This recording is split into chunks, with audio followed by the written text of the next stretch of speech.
Welcome to Sandy City's annual training on the Municipal Officers and Employees Ethics Act. I'll refer to this act as the Ethics Act throughout this training. The State Ethics Act is found at Utah Code Annotated beginning with Section 10-3-1301 and ending with Section 10-3-1312. Sandy City also has similar provisions found at Sandy City Code beginning with Section 1-3-1 and ending with Section 1-3-11. The Ethics Act applies to all Sandy City elected officers, which means the mayor and city council members, appointed officers, which includes statutory officers like your department directors, and the Planning Commission, Board of Adjustment, and other city boards and committees. And it applies to all full and part-time municipal employees. The Ethics Act does two things. It establishes standards of conduct and it describes conflicts of interest that must be disclosed, some in writing and some must be disclosed verbally. Let's talk first about the standards of conduct, gifts. Pursuant to the Ethics Act, you may not knowingly receive, accept, take, seek, or solicit, directly or indirectly, a gift, if the gift would tend improperly to influence you to depart from the faithful and impartial discharge of your public duties, or if you know the gift is primarily to reward you for taking official action. The Ethics Act doesn't provide much guidance on what a gift is. The Ethics Act describes two things. First, a substantial economic benefit tantamount to a gift. This phrase includes a loan at an interest rate that is substantially lower than the commercial rate than currently prevalent for similar loans, and compensation received for private services rendered at a rate substantially more than the fair market value of the services. Those are just two examples. Second, the Ethics Act refers to gifts of substantial value. But the Ethics Act does not define the term substantial value. The Ethics Act then tells us what is not a gift. The following four things are not gifts: an occasional, non-pecuniary gift valued at less than $50, an award publicly presented in recognition of public services, any bona fide loan made in the ordinary course of business, and a political campaign contribution. Unfortunately, the Ethics Act does not provide any other guidance.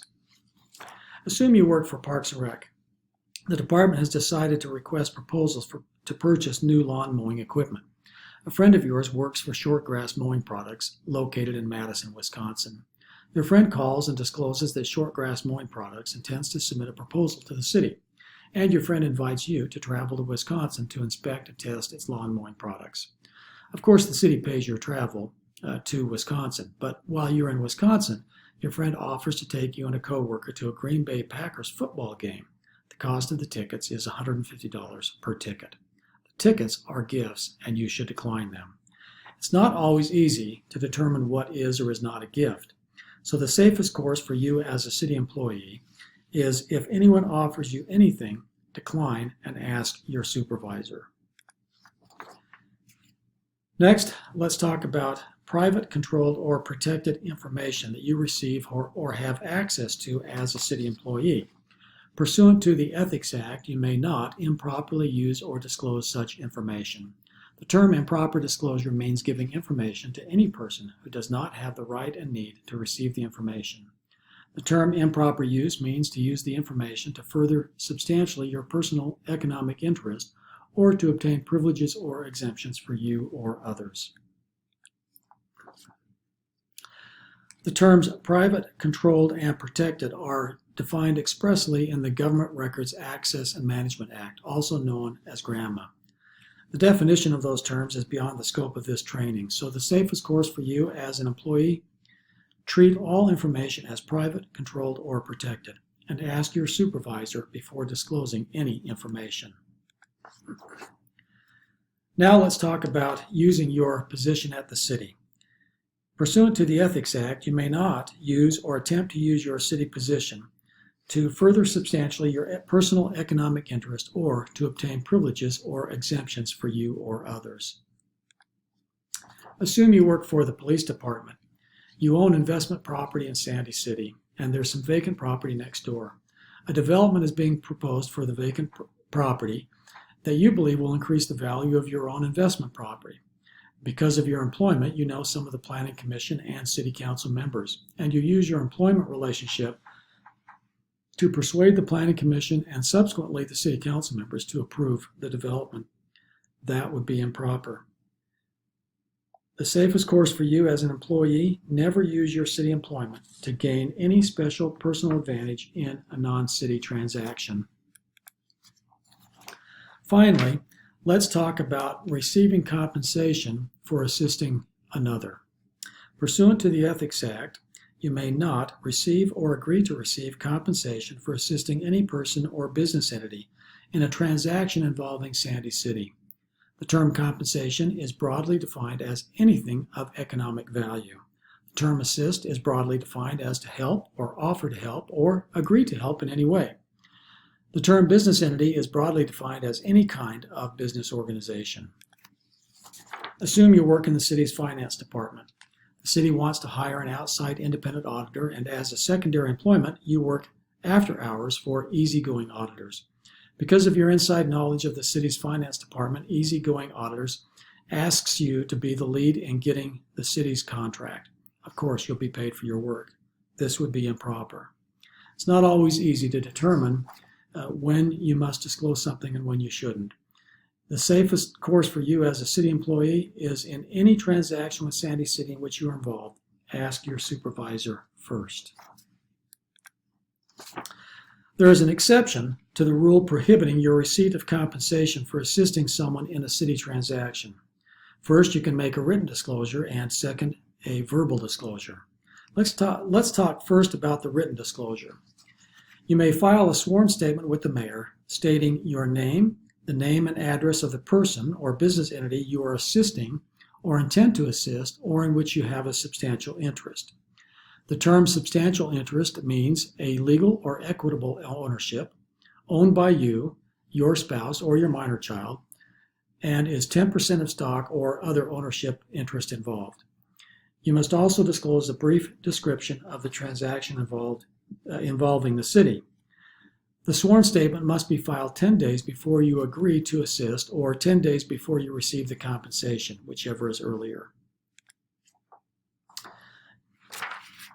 If you're a city employee, you must also verbally disclose the same information to your immediate supervisor and other city employees who may rely on your evaluation of the transaction. Or if you're a member of the City Council, Planning Commission, Board of Adjustment, or other city board or committee, you must verbally disclose the same information to the public body of which you are a member in an open meeting. And you must disclose it immediately before any discussion regarding the transaction. Remember, the Ethics Act has two purposes. It establishes standards of conduct, and it describes conflicts of interest which must be disclosed. We've been discussing the standards of conduct, and now we're going to discuss the required disclosures. You must file a sworn statement with the mayor if you are an officer, director, agent, or employee of a business entity, or if you own a substantial interest in a business entity, and the business entity is subject to the regulation of Sandy City. Pursuant to state law, the sworn statement must be filed on two occasions. First, when you are first employed by the city, and second, anytime after you become employed if your position in the business entity has changed or the value of your interest in the business entity has increased.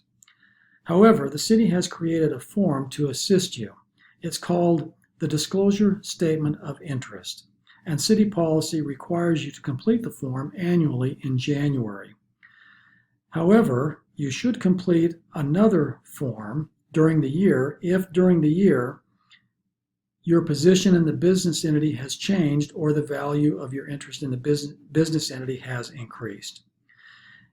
If you have any questions about completing the form or you want to get a copy of the form, contact Human Resources. You must disclose in the sworn statement the position you hold in the business entity. For example, are you an officer, director, or employee? You must also disclose the nature of your interest in the business entity. For example, do you own stock or are you a partner? and you must disclose the value of your interest in the business. If the value is less than $2,000, you don't need to make the disclosure. And life insurance policies and annuities associated with the business are not considered in determining the value of your interest in the business.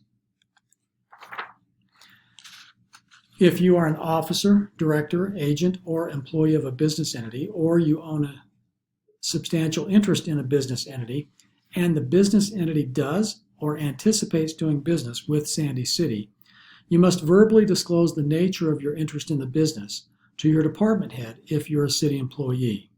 Or if you're a member of the City Council, Planning Commission, Board of Adjustment, or other city board or committee, you must disclose the conflict to the body of which you are a member in an open meeting, and the disclosure must be made in the open meeting immediately before there is any discussion regarding the proposed business.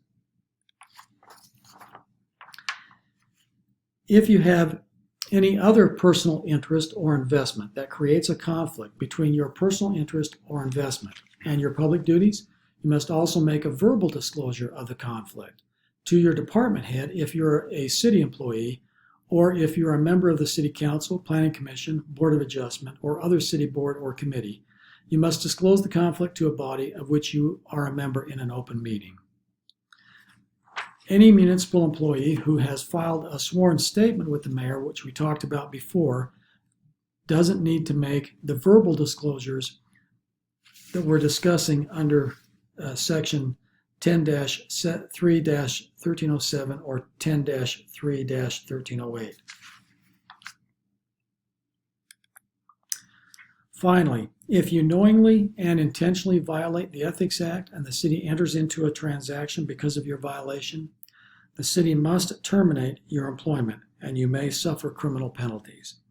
If you have any questions about the Ethics Act, please contact Human Resources or the legal department.